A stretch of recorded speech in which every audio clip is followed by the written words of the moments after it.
তো hello students, তোমাদের কি কোনো মৌলের যোজ্যতা বা ভ্যালেন্সি মনে রাখতে অসুবিধা হয়? এমনকি বারবার মুখস্থ করার পরেও ভুলে যাও?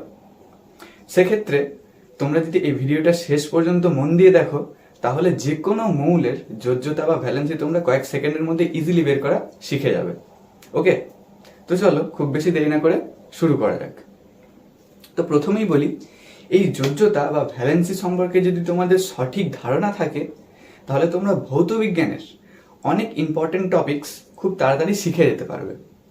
যেমন কোনো যৌগের সংকেত গঠন কিভাবে করতে হয়, তার সাথে রাসায়নিক বিক্রিয়া এবং আরও ইম্পর্টেন্ট ক্যালকুলেশনস আছে, সেইগুলো তোমরা ইজিলি শিখে যাবে। ওকে, কিন্তু সেগুলো শেখার আগে তোমাদেরকে তো এটা জানতে হবে যে এই যোজ্যতা বা ভ্যালেন্সি কাকে বলে। যোজ্যতা বা ভ্যালেন্সি কি বা কাকে বলে? দেখো, আমরা সাধারণত কি জানি যে কোন মৌলের পরমাণুর সব থেকে বাইরের কক্ষে যে কটা ইলেকট্রন থাকে, তাই তো? অর্থাৎ সর্ববহিস্থ কক্ষে ইলেকট্রন সংখ্যা কি বলে?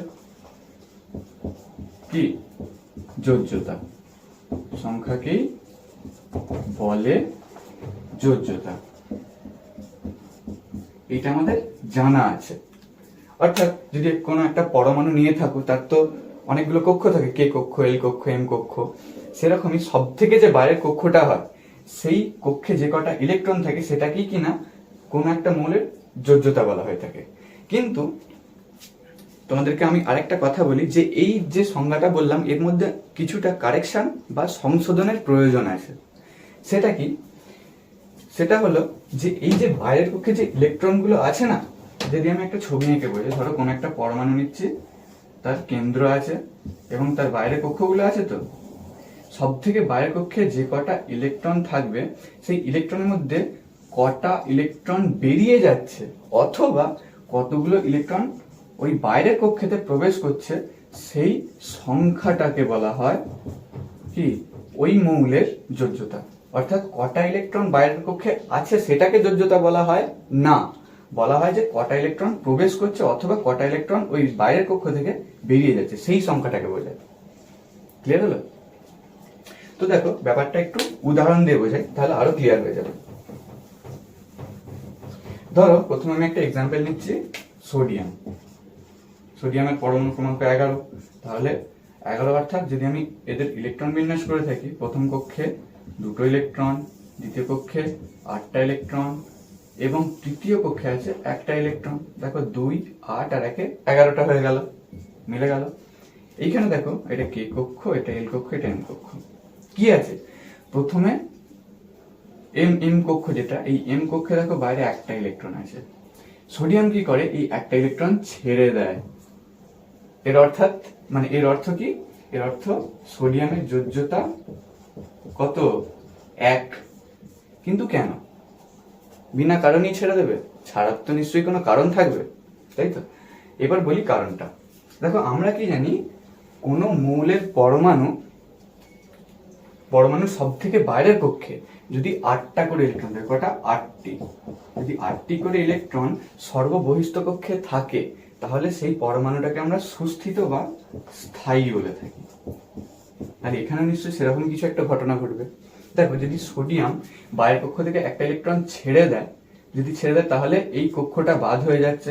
অর্থাৎ সোডিয়ামেতে আর এই কক্ষটা থাকছে না। কেন থাকছে না? কারণ 1টা ইলেকট্রন তো সোডিয়াম ছেড়ে দিয়েছে, সেই জন্য। এখন তাহলে সোডিয়ামের বাইরের কক্ষ কোনটা? এল কক্ষ।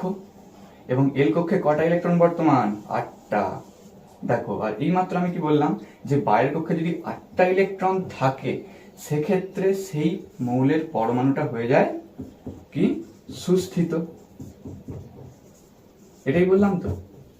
তাহলে এর অর্থ নিশ্চয়ই তোমরা এবার একটু একটু বুঝতে পারছো যে মৌলের পরমাণুর বাইরের কক্ষ থেকে যে ইলেকট্রনগুলো বেরিয়ে যাবে অথবা ইলেকট্রন গ্রহণ হবে, যে কোনো একটা ঘটনা কি কারণে হয়? মৌলকে স্থায়িত্ব দেওয়ার জন্য, অথবা তার বাইরের কক্ষে 8টা ইলেকট্রন ঘটিয়ে তাকে, 8টা ইলেকট্রনের প্রবেশ ঘটিয়ে তাতে কি তাকে স্থায়ী করার জন্য। বোঝা গেল? সেই কারণে দেখো এখানে সোডিয়াম মৌলটা স্থায়িত্ব কখন পাবে? যখন একটা ইলেকট্রন বেরিয়ে যাবে বাইরের কক্ষ থেকে, বেরিয়ে যাওয়ার ফলেই তো সোডিয়াম মৌলটা স্থায়িত্ব পাচ্ছে। মানে বোঝা যাচ্ছে আমি কি বলতে চাইছি? এবার এই যে একটা ইলেকট্রন বেরিয়ে গিয়ে সোডিয়াম মৌলকে স্থায়ী করে দিল, সেই জন্য এই একটা ইলেকট্রন বেরিয়ে যাওয়ার কারণে সোডিয়ামের যোজ্যতা হলো 1। বোঝা গেল? আশা করি বুঝতে পেরেছ। তো চলো আরেকটা এক্সাম্পল নিয়ে ব্যাপারটাকে বোঝাবার চেষ্টা করি। এবার যদি নিই, যেমন ফ্লোরিন নিচ্ছি। ফ্লোরিনের পরমাণু ক্রমাঙ্ক কত? 9 আমরা জানি। ফ্লোরিনে যদি ইলেকট্রন বিন্যাস করি, কে কক্ষে কটা ইলেকট্রন থাকে? 2টো। এল কক্ষে কটা ইলেকট্রন থাকে? 7টা। তবেই তো 9টা হচ্ছে। দেখো 2 আর 7 9। এক্ষেত্রে কি হবে? ধরো এইখানে এল কক্ষটা তো বাইরের কক্ষ, কারণ কে কক্ষটা ভেতরে এবং এল কক্ষটা বাইরে। তাহলে এক্ষেত্রে যদি আমি পরমাণু ক্রমাঙ্ক ইলেকট্রন বিন্যাস করি, যদি দেখাই, দেখো প্রথম কক্ষে 2টো, এটা কে কক্ষ এবং এটা এল কক্ষ, এখানে আছে 7টা। কিভাবে মৌলটা স্থায়িত্ব পাবে? কিভাবে? দেখো যদি বাইরের কক্ষে কোথাও থেকে একটা ইলেকট্রনকে প্রবেশ করাই, যদি এতে আরেকটা ইলেকট্রন প্রবেশ করি, তাহলে এখন বাইরের কক্ষে কটা ইলেকট্রন হয়ে যাচ্ছে? মোট 7টা যুক্ত 1টা, তাহলে 8টা হয়ে যাচ্ছে তো। অর্থাৎ মৌলটা এখন স্থায়িত্ব পেয়ে যাচ্ছে। কেন? যে বাইরের কক্ষে যদি 8টা ইলেকট্রন থাকে তাহলে মৌলটা স্থায়ী হয়ে যায়। তাহলে এখানে সেটাই হচ্ছে, একটা ইলেকট্রন প্রবেশের ফলে। সেই জন্য যোজ্যতার সূত্র, মানে যোজ্যতার সংজ্ঞা অনুযায়ী কি বলেছিলাম, যে মৌলের বাইরের কক্ষে কটা ইলেকট্রন প্রবেশ করবে, সেক্ষেত্রেও তো মানে সেইটাকে তার মৌলের যোজ্যতা বলা হচ্ছে, সেই সংখ্যাটাকে। তাহলে এখানে কি হয়েছে? একটা ইলেকট্রন প্রবেশ করেছে, তাই ফ্লোরিনের যোজ্যতা এখানে 1। বোঝা গেল যে কি বলতে চাইলাম? কিন্তু এখানে মেন মোটিভ বা কারণ কিন্তু মৌলটাকে স্থায়িত্ব দেওয়া, অর্থাৎ বাইরের কক্ষে 8টা ইলেকট্রন করা। তোমাদের মনে হয় এই কোশ্চেনটাও জাগতে পারে যে আমি তো 7টা ইলেকট্রন বের করেও দিতে পারতাম, তাই তো? কিন্তু না, 7টা ইলেকট্রন বের করে দিলে প্রথমত ভেতরের কক্ষে 8টা ইলেকট্রন নেই, ঠিক আছে? সে ব্যাপারে আমি পরে আসবো। দেখো যদি 7টা ইলেকট্রন বের করে দেওয়ার থেকে একটা ইলেকট্রন প্রবেশ ঘটিয়ে যদি আমি 8টা ইলেকট্রন করে দিই বাইরের কক্ষে, সেক্ষেত্রে তো আমার অনেকটাই বেশি সুবিধে এবং অনেক খুব সহজেই মৌলটা স্থায়িত্ব পেয়ে যাচ্ছে। তাই মানে এটাই আমি বোঝাবার চেষ্টা করছি তোমাদেরকে। এবার কি হচ্ছে, মৌলটা 8টা মানে বাইরের কক্ষে 8টা ইলেকট্রন সম্পূর্ণ করার জন্য কটা ইলেকট্রন নিয়েছে? একটা ইলেকট্রন নিয়েছে। এবার বাইরের কক্ষে যটা ইলেকট্রন প্রবেশ ঘটায় সেটাই হয় তার যোজ্যতা। এখানে একটা ইলেকট্রন প্রবেশ ঘটিয়েছে, সেজন্য যোজ্যতা হলো 1। কার? ফ্লোরিনের। এই হচ্ছে এর বেসিক নিয়ম। আশা করি তোমরা বুঝতে পেরেছো। তো এবার দেখো, এতক্ষণ আমি তোমাদেরকে কোনো মৌলের যোজ্যতা বের করার একটা পদ্ধতি শেখালাম। ওকে, এই পদ্ধতির মাধ্যমে তোমরা যে কোনো মৌলের যোজ্যতা বের করে ফেলতে পারবে। কিন্তু আমাদের হাতে তো অত সময় নেই যে এতটা টাইম ধরে ভাবনা চিন্তা করে কোনো মৌলের যোজ্যতা বের করব। সেই জন্য আমি তোমাদেরকে এই কোনো মৌলের যোজ্যতা বের করার শর্ট ট্রিক সেটাও শিখিয়ে দেবো, যে কিভাবে কয়েক সেকেন্ডের মাধ্যমেই তোমরা যে কোনো মৌলের যোজ্যতা বের করে ফেলতে পারবে। দেখো, আমি তোমাদেরকে সাধারণত প্রথম 20টা যে মৌল আছে না, অর্থাৎ ক্যালসিয়াম পর্যন্ত যে 20টা মৌল আছে, সেই 20টা মৌলের যোজ্যতা কয়েক সেকেন্ডের মধ্যে বের করে দেখিয়ে দিচ্ছি এবং শিখিয়েও দিচ্ছি আর কি, সেই ট্রিকটা কি। আর কি আছে? Hydrogen, helium, lithium, beryllium, boron, carbon, nitrogen, oxygen, fluorine, neon. আর এদিকে কি আছে? Sodium, magnesium, aluminium, silicon, phosphorus, sulphur, chlorine, argon, potassium এবং ক্যালসিয়াম। এবার তোমাদের মনে একটা কোশ্চেন, যে প্রথম 20টা মৌলই কেন? তাই তো, আরো তো মৌল নিতে পারতাম বা আরো কম মৌল নিতে পারতাম। এর কারণ একটাই, যে তোমাদের মাধ্যমিক লেভেল পর্যন্ত তোমাদেরকে প্রথম 20টা মৌলের নাম এবং পরমাণু ক্রমাঙ্ক কিন্তু মনে রাখতে হবে। আরেকটা ইম্পর্টেন্ট কথা, যদি তোমরা প্রত্যেকটা মৌলের পরমাণু ক্রমাঙ্ক মনে রাখতে না পারো, তাহলে কিন্তু তোমরা কোনো মৌলের যোজ্যতা বের করতে পারবে না। কারণ পরমাণু ক্রমাঙ্ক মনে রাখলে তবেই তোমরা সেখান থেকে কি করতে পারবে? ইলেকট্রন বিন্যাস করতে পারবে, এবং সেই ইলেকট্রন বিন্যাস থেকেই তো কটা ইলেকট্রন বেরোবে বা কটা ইলেকট্রন প্রবেশ করবে সেটা জানতে পারবে, তাই না? সেই জন্য তো দেখো বের করি। যেমন প্রথমে নিই হাইড্রোজেন। হাইড্রোজেনের পরমাণু ক্রমাঙ্ক কত? 1। দেখো এখানে কে কক্ষ, এল কক্ষ, এম কক্ষ এভাবে লিখে দিই।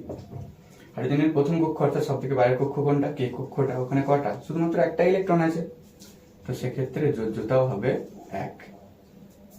এটা কিন্তু আমি তোমাদেরকে শর্ট ট্রিক শেখাচ্ছি, তাই এইখানে আমি যে নিয়মে তোমাদের মানে কি বলে যে এইখানে আমি যে নিয়মে যোজ্যতা বের করব, সেই নিয়মটা কিন্তু আগের নিয়মের সাথে গুলিয়ে ফেলো না, জানো জানো এটা হচ্ছে শর্ট ট্রিক, আর আগেরটা হচ্ছে একটা প্রপার পদ্ধতি আর কি। ক্লিয়ার? সেই জন্য দেখো এইখানে কি হচ্ছে, বাইরের পক্ষে যটা ইলেকট্রন আছে সেটাই তার যোজ্যতা হয়ে যাচ্ছে। যেমন হিলিয়াম যদি নিই, হিলিয়ামটা একটু ভালো করে বুঝবে। হ্যাঁ, হিলিয়ামের বাইরের পক্ষে কটা ইলেকট্রন আছে? ভালো করে দেখো, অর্থাৎ কে কক্ষে আছে 2টো ইলেকট্রন। তাহলে এর যোজ্যতা কত হওয়া উচিত? হওয়া উচিত তো 2। বাইরের পক্ষে 2টো ইলেকট্রন আছে, কিন্তু না, হিলিয়ামের যোজ্যতা হয় 0। কেন? দেখো হিলিয়ামটাকে যদি একটু ভালো করে আঁকি, হিলিয়ামের তো শুধুমাত্র প্রথম কক্ষে 2টো ইলেকট্রন থাকে, তাই তো? অর্থাৎ প্রথম কক্ষ আমরা কি জানি যে প্রথম কক্ষে 2টোর বেশি ইলেকট্রন ধরে না, আর হিলিয়ামের প্রথম কক্ষে 2টো ইলেকট্রনই আছে। অর্থাৎ এক্ষেত্রে বলবো যে হিলিয়াম কি 2টো ইলেকট্রন নিয়ে স্থায়ী বা স্থায়িত্ব পেয়ে গেছে, আর এর বেশি ইলেকট্রন নেই এর কাছে। অর্থাৎ এ কি করবে, প্রথম কে কক্ষে কোনো ইলেকট্রন প্রবেশ বা কোনো ইলেকট্রনের বর্জন ঘটাবে? নিশ্চয়ই ঘটাবে না। সেই কারণে কি হয়, হিলিয়ামের যোজ্যতা হয় 0। এবার হচ্ছে 3 নম্বরে। 3 নম্বর কি? লিথিয়াম। লিথিয়ামের প্রথম কক্ষে 2টো এবং দ্বিতীয় কক্ষ অর্থাৎ বাইরের এল কক্ষে আছে 1টা। তাহলে সোজাসুজি ভাবে ইজিলি বের করতে পারবে যে লিথিয়ামের যোজ্যতা হলো 1। এবার আসি বেরিলিয়াম। বেরিলিয়ামের প্রথম কক্ষে 2টো, দ্বিতীয় কক্ষেও 2টো, অর্থাৎ বাইরের কক্ষে আছে 2টো, সেই জন্য কি এর যোজ্যতা হলো 2। বোরন। বোরনের পরমাণু ক্রমাঙ্ক হলো 5, অর্থাৎ প্রথম কক্ষে 2টো, দ্বিতীয় কক্ষে 3টে, তাই তো? অর্থাৎ বাইরের কক্ষে 3টে ইলেকট্রন, তাহলে যোজ্যতাও 3। কার্বন। কার্বনের তো আমরা জানি যোজ্যতা কত হয়? যোজ্যতা হয় 4। এইখানে দেখো কার্বনের পরমাণু ক্রমাঙ্ক 6, অর্থাৎ প্রথম কক্ষে 2টো, দ্বিতীয় কক্ষে 4টে, অর্থাৎ বাইরের কক্ষে 4টে ইলেকট্রন আছে। সেই জন্য দেখো কার্বনের কি যোজ্যতা হলো 4, যেটা আমরা ছোটবেলা থেকেই জেনে এসেছি। ক্লিয়ার? এইবার আসছে নাইট্রোজেন, যার পরমাণু ক্রমাঙ্ক হলো 7। এটা ভালোভাবে বুঝবে। এবার একটা নতুন নিয়ম আসছে। নাইট্রোজেনের পরমাণু ক্রমাঙ্ক 7, এর অর্থ প্রথম কক্ষে আছে 2টো এবং দ্বিতীয় কক্ষে কটা? নিশ্চয়ই 5টা ইলেকট্রন থাকবে। ওকে, তাহলে এর যোজ্যতা কত হওয়া উচিত? যোজ্যতা কি 5 হবে? না, যোজ্যতা হবে 3। কেন? দেখো এবার বলি, যখনই কোন মৌলের পরমাণুর বাইরের কক্ষের যে ইলেকট্রনগুলো থাকবে তার সংখ্যাটা 4-এর তুলনায় বেশি হয়ে যাবে, অর্থাৎ 5, 6, 7, 8 এরকম হয়ে যাবে, তখন তার যোজ্যতা বের করতে গেলে আমাদের কি করতে হবে, ওই বাইরের কক্ষে যে কটা ইলেকট্রন আছে সেই ইলেকট্রন সংখ্যাকে 8 দিয়ে বিয়োগ করতে হবে। এখানেও সেটাই করেছে। দেখো বাইরের কক্ষ কটা ইলেকট্রন? 4টের বেশি, অর্থাৎ 5টা আছে, তাহলে কি করবো, 8 দিয়ে বিয়োগ করে দেবো সোজাভাবে, তাহলেই তার যোজ্যতা পেয়ে যাবো। এবার একটু বোঝার চেষ্টা করি যে কেন যোজ্যতা 3 হলো। দেখো বাইরের কক্ষে কটা আছে? 5টা আছে, তাহলে অষ্টক পূর্ণ করতে গেলে বা স্থায়িত্ব পেতে গেলে কটা ইলেকট্রন দরকার? 3টে ইলেকট্রন। 3টে ইলেকট্রন প্রবেশ করলেই তো এটা অষ্টক পূর্ণ হয়ে যাবে। সেই জন্যই দেখো এর যোজ্যতা 3। বোঝা যাচ্ছে? 2 জায়গাতেই মিলে যাচ্ছে। এবার আছে অক্সিজেন। অক্সিজেনের কটা ইলেকট্রন? 8টা। তার মানে প্রথম কক্ষে 2টো, দ্বিতীয় কক্ষে 6টা। 6টা মানে কি?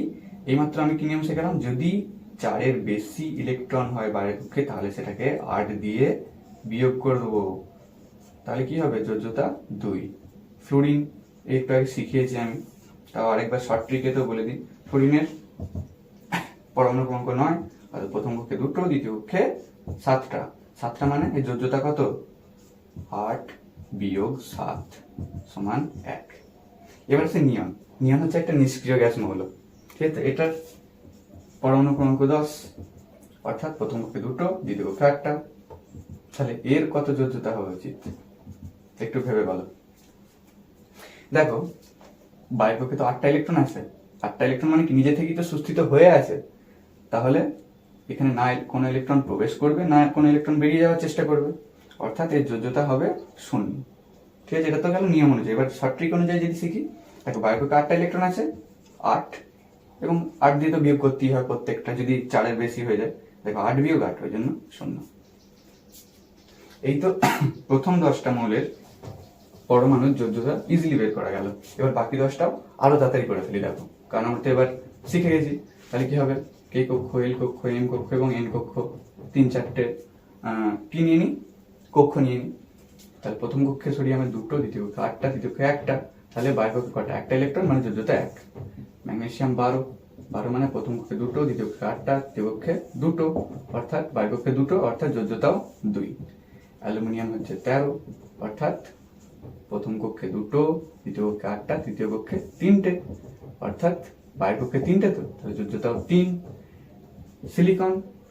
সিলিকনের প্রথম কক্ষে 2টো, দ্বিতীয় কক্ষে 8টা এবং তৃতীয় কক্ষে 4টে, সেই জন্য বায়ু কক্ষে 4টে ইলেকট্রনের জন্য যোজ্যতা 4। আবার আসছে সেই অন্য নিয়মটা, কি, ফসফরাস 15 পরমাণু ক্রমাঙ্ক। তাহলে ফসফরাসের কোন কক্ষে কটা করে ইলেকট্রন হবে, প্রথম কক্ষে 2টো, দ্বিতীয় কক্ষে 8টা এবং তৃতীয় কক্ষে থাকবে 5টা। দেখো 4-এর বেশি হয়ে যাচ্ছে, আবার 4-এর বেশি, এর অর্থ কি, 8 থেকে আবার বিয়োগ করতে হবে। 8 থেকে 5কে বিয়োগ করলে কত, যোজ্যতা আসছে 3। ক্লিয়ার? এবার সালফারে আসি। সালফার হচ্ছে 16 পরমাণু ক্রমাঙ্ক, অর্থাৎ 2টো, 8টা, 6টা। দেখো 2 আর 8-এ 10 আর 6 16টা, অর্থাৎ বাইরের কক্ষে কটা, 6টা ইলেকট্রন। অর্থাৎ এর যোজ্যতা কত হবে, 8 বিয়োগ 6, কারণ এটা তো 4-এর বেশি আছে, তাই না? 8 বিয়োগ 6, যোজ্যতা হলো 2। তো যদি তোমরা ভুলে গিয়ে থাকো তাহলে আরেকবার তাড়াতাড়ি বলে দিই, 2 কেন হলো এর যোজ্যতা। তার কারণ দেখো বাইরের কক্ষে 6টা ইলেকট্রন আছে, আর এই মৌলটাকে স্থায়িত্ব দিতে গেলে আর কটা, 2টো ইলেকট্রন দিলেই তো এটা আবার 8টা হয়ে যাবে, অর্থাৎ মৌলটা স্থায়িত্ব পেয়ে যাবে। সেই জন্য 2টো ইলেকট্রন প্রবেশ করাতে হয়, আর সেই সংখ্যাটাকে আমরা যোজ্যতা বলি। এখানে দেখো কটা, অর্থাৎ এখানে যোজ্যতা 2ই আছে সেই অনুযায়ী। এবার ক্লোরিনের হচ্ছে 17, 2, 8, 7। বাইরের কক্ষে 7টা, 8 থেকে 7কে বিয়োগ করে দাও, হয়ে গেল 1। আর্গন হচ্ছে আবার একটা নিষ্ক্রিয় মৌল, অর্থাৎ এর যোজ্যতা আবার 0 হবে। দেখো 2টো, দ্বিতীয় কক্ষে 8টা, তৃতীয় কক্ষেও 8টা, তবেই তো 18টা হচ্ছে। বাইরের কক্ষে দেখো 8টা ইলেকট্রন আছে, তাহলে যোজ্যতা কি করে বের করবো, 8 দিয়ে তো আবার বিয়োগ করতে হয়। যে কোনো সংখ্যাই হোক না কেন, যদি সেটা 4-এর বেশি হয় তাহলে সেই সংখ্যাটাকে, অর্থাৎ বাইরের কক্ষে সেই সংখ্যাটাকে 8 দিয়ে বিয়োগ করতেই হয়। এখানে 8কে 8 দিয়ে বিয়োগ করলে আসছে 0। পটাশিয়াম কত, পটাশিয়াম হচ্ছে পরমাণু ক্রমাঙ্ক 19, অর্থাৎ প্রথম কক্ষে 2টো, দ্বিতীয় কক্ষে 8টা, তৃতীয় কক্ষে 8টা এবং শেষ কক্ষ আরেকটা এক্সট্রা কক্ষ এখানে যোগ হয়, এন কক্ষ, সেখানে আছে 1টা ইলেকট্রন। অর্থাৎ বাইরের কক্ষে কটা ইলেকট্রন আছে, 1টা, অর্থাৎ পটাশিয়ামের যোজ্যতাও হবে 1। এবং লাস্ট ক্যালসিয়ামের কত যোজ্যতা, 20, অর্থাৎ প্রথম কক্ষে 2টো, দ্বিতীয় কক্ষে 8টা, তৃতীয় কক্ষে 8টা এবং চতুর্থ কক্ষে আছে 2টো, অর্থাৎ বাইরের কক্ষে আছে 2টো ইলেকট্রন। অর্থাৎ বাইরের কক্ষে যেহেতু 2টো ইলেকট্রন আছে, তাহলে যোজ্যতাও হবে 2। দেখো পুরো সবকটা মৌলের, অর্থাৎ প্রথম 20টা মৌলের আমরা যোজ্যতা কয়েক সেকেন্ডের মধ্যে, যদি আমরা এই ট্রিকটা ইউজ করে থাকি, তাহলে কয়েক সেকেন্ডের মধ্যে আমরা যে কোনো মৌলের যোজ্যতা বের করে ফেলতে পারবো। ওকে, আশা করি তোমরা এটা ক্লিয়ারলি বুঝতে পেরেছো এবং নিজেরাও বাড়িতে প্র্যাকটিস করে দেখবে, তাহলে জিনিসটা বুঝতে আরো সুবিধা হবে তোমাদের। তো এবার আমি তোমাদেরকে এটাই বলি যে তোমরা এই যোজ্যতার 2টো পদ্ধতিই কিন্তু মনে রাখবে।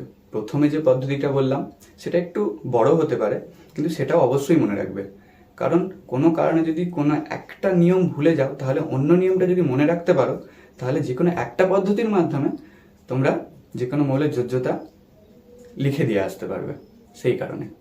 ওকে, তো থ্যাংক ইউ স্টুডেন্টস, আশা করি ভিডিওটা তোমাদের ভালো লেগেছে এবং ভিডিও ভালো লেগে থাকলে অবশ্যই লাইক, কমেন্ট এবং শেয়ার করে দেবে এবং তার সাথে সাথে অবশ্যই চ্যানেলটাকে সাবস্ক্রাইবও করে দিও।